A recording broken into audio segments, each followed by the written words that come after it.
सामाजिक कार्य आणि अनेक समाजोपयोगी उपक्रमाच्या माध्यमातून नेहमी कार्यरत असणाऱ्या कुसुम वत्सल फाउंडेशनकडून संस्थेच्या चळवळ विस्तारासाठी पदाधिकाऱ्यांची निवड नुकतीच गुरुवारी फाउंडेशनच्या संस्थापक अध्यक्षा वैशाली पाटील यांच्या हस्ते करण्यात आली।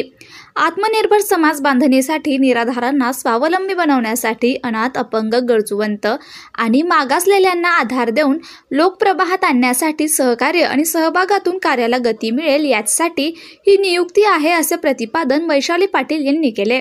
अंजली चौहान जनसंपर्क अधिकारी, स्वाती हिरवे कार्याध्यक्ष, मनीषा समर्थ संचालिका, अर्चना कल्याणी पर्यावरण प्रमुख, दीपक शिंदे पर्यावरण विज्ञान प्रसारक, धनंजय मोहिते संचालक, समीर खोत पाटील जनसंपर्क अधिकारी, अनंता दळवी संचालक, विलास राठोड कार्याध्यक्ष पुणे, राजू सांगळे कार्याध्यक्ष पुणे, विद्या कोतवाल संचालिका, बालाजी सातपुते संचालक, विकास कडू पाटील संचालक, राहुल कडू पाटील संचालक, महेंद्र पाटील संचालक, इंद्रजित डोंगरे कायदेशीर समिती अध्यक्ष, ज्ञानेश्वर जाधव प्रसिद्धी प्रमुख अध्यक्ष, चांदणी तांदळे शहर अध्यक्ष पुणे, राजेश कुंभार पुणे शहराध्यक्ष, सुनील फुलारी महाराष्ट्र कार्याध्यक्ष, सारंग पतंगे मराठवाडा प्रमुख अध्यक्ष, सुनील बनसोडे छायाचित्रकार अशी पदे नियुक्त करून पदाधिकाऱ्यांना दिग्दर्शक अर्जुन नोटके, लेखक गुलाबराजा फुलमाळी यांच्या हस्ते सन्मानित करून निवडपत्र देण्यात आले।